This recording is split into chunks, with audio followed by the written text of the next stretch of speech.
Em março de 1926, o bando de Lampião chegava ao Juazeiro do Norte, no Ceará, onde por alguns dias o cangaceiro ficou na cidade a convite do governo brasileiro e conheceu o padre Cícero, por quem, segundo contam os historiadores, tinha grande admiração.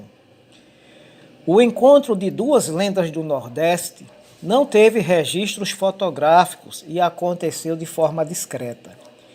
Lampião e Padre Cícero se conheceram na cidade do Juazeiro do Norte, na região do Cariri cearense. Era março de 1926 e a chegada dos cangaceiros era esperada pelas autoridades. Isso porque os criminosos mais temidos do país haviam topado combater os inimigos do governo. Para entender melhor essa história, é preciso recuperar o contexto daquele ano. O Ceará temia a aproximação da Coluna Prestes, que era um grupo liderado por militares que marchava e travava batalhas pelos estados brasileiros, fazendo oposição ao governo federal e exigindo a renúncia de Arthur Bernardes. Diante da ameaça, o presidente da República confiou às autoridades regionais a formação dos batalhões patrióticos, que eram grupos armados para lutar a favor da nação e combater a Coluna Prestes. Na região do Cariri, o deputado Floro Bartolomeu, que é uma figura próxima do padre Cícero, se encarregou de pedir o reforço do bando de Lampião, com promessas de armamento, dinheiro e uma patente militar. O título de capitão não teve validade oficial, mas passou a ser utilizado por Virgulino Ferreira a partir de então. Foi no dia 4 de março que os cangaceiros chegaram ao Juazeiro do Norte para atender ao chamado. Mas a Coluna Prestes desviou o caminho e o combate nunca aconteceu.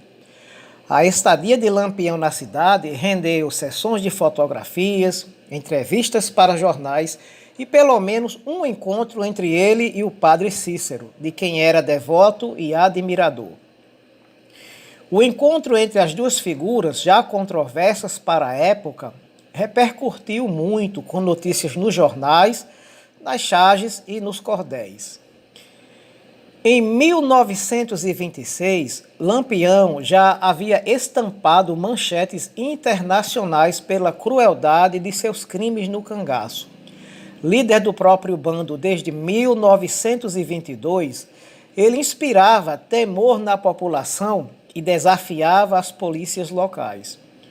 O bando, com 50 cangaceiros, passou pela cidade de Barbalha na tarde do dia 4 de março. No entanto, a notícia do jornal O Ceará informava que a presença deles não trouxe tanto alarme. Dizia o seguinte: os bandoleiros se comportaram bem em Barbalha. Ao fim da breve visita, Lampião passou pelas lojas e bodegas para pagar as mercadorias compradas pelos seus companheiros antes de partirem para Juazeiro do Norte, a cidade vizinha. Lampião chegou naquela mesma noite a Juazeiro do Norte, sendo recebido por autoridades locais em uma fazenda do deputado Floro Bartolomeu. O político que havia convidado o bando estava ausente porque tinha ido ao Rio de Janeiro para se tratar. Após este primeiro momento, os cangaceiros são vistos pela população da cidade. E quem fala essa história é o escritor Robério Santos, no seu livro O Santo e o Cangaceiro, dizendo o seguinte: e Lampião, com 49 homens naquela noite, por volta das 22 horas, entra no Juazeiro do Norte triunfante a cavalo. E nessa ele vai para o centro da cidade, onde já estava tudo pronto para recebê-los. Até o dia 7 de março, Lampião ficou hospedado em um sobrado do poeta João Mendes.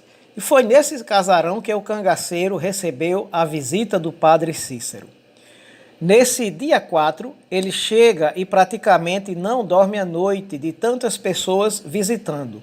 Inclusive, o padre Cícero vai até lá e pede para o Lampião não cometer nada, não fazer nada. E ele, Lampião, dá a palavra dele, não mexe com ninguém. Assim relata o escritor. A ausência de crimes com 50 cangaceiros na cidade é considerado um dos milagres do padre Cícero, assim brinca Robério, o escritor.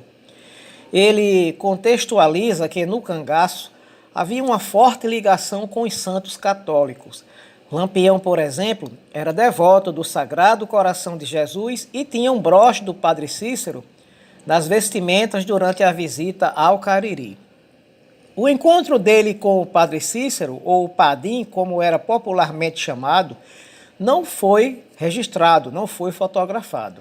No entanto, os registros que chegaram aos dias atuais vêm de relatos de várias pessoas que estavam no sobrado, conforme o escritor cita no seu livro, dizendo o seguinte: ele vai até lá, em meio aos cangaceiros, onde eles se abaixam, beijam sua mão, tiram o chapéu e fazem aquela devoção.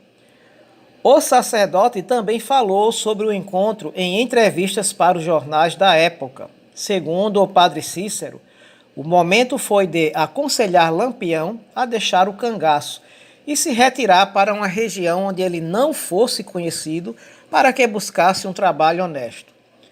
Cerca de 4 anos depois, padre Cícero voltou a ser questionado em entrevistas sobre o porquê de não ter ajudado a prender Lampião durante a visita ao Cariri. Conforme a historiadora Fátima Pinho, professora da Universidade Regional do Cariri, a URCA, o sacerdote respondeu que o ato seria uma covardia, visto que Lampião havia ido a Juazeiro do Norte enquanto se dispôs a prestar um serviço à nação. Além do encontro com o Padim, ou o padre Cícero, outras cenas inusitadas fizeram parte dos 4 dias de Lampião em Juazeiro do Norte. Uma delas foi a carta enviada ao delegado da cidade informando a polícia que o bando estava em missão de paz na região. Para os moradores, valia a crença de que Lampião respeitaria a influência do padre Cícero. Durante esses dias, as pessoas da cidade passaram a fazer vigílias, esperando que o lendário cangaceiro aparecesse na porta do sobrado. Eu consegui relatos ainda de pessoas que guardam até hoje as moedas que Lampião jogava para as crianças, nos diz o escritor Robério Santos no seu livro. No sobrado, ele também recebeu os representantes de jornais locais e topou conceder entrevistas enquanto vários de seus comparsas ficavam de pé assistindo às conversas. 3 semanas depois da visita, o jornal O Ceará publicou algumas das respostas dadas por Lampião enquanto esteve na cidade. Ele foi perguntado sobre o motivo de não ter um histórico de crimes praticados em terras cearenses. Relata ele: sempre respeitei e continuo a respeitar o estado do Ceará, porque aqui não tenho inimigos. Nunca me fizeram mal e ainda porque é o estado do padre Cícero, comentou Lampião. Como deve saber, tenho a maior veneração por esse santo sacerdote, porque é o protetor dos humildes e dos infelizes, e sobretudo porque há muitos anos protege as minhas irmãs que moram nessa cidade, acrescentou o cangaceiro assim na sua entrevista. O reencontro com familiares que moravam em Juazeiro do Norte foi outro ponto importante da visita. Primos, cunhados, irmãos e irmãs de Lampião, com a reunião eternizada em sessões de fotografias organizadas por toda a cidade. Como observa Robério Santos, o escritor, as fotos desses dias foram importantes e continuaram a ser usadas anos depois pelos jornais e até mesmo em cartazes em que Lampião era procurado em troca de recompensas em dinheiro. O fotógrafo Pedro Maia foi convidado para este momento por Benjamin Abraão, outro dos personagens emblemáticos quando se fala em registros históricos do cangaço. O libanês chegou ao Brasil durante a Primeira Guerra Mundial e, ao ser atraído pela fama das romarias de Juazeiro do Norte, acabou se tornando um secretário particular, a pessoa de confiança do padre Cícero, movendo atividades comerciais diversas em torno do Santo Popular. Foi em meados de 1935, um ano após a morte do sacerdote, que Benjamin conseguiu recursos e materiais no projeto de filmar e fotografar o bando de Lampião, se propondo a se embrenhar pelos sertões nordestinos em busca dele.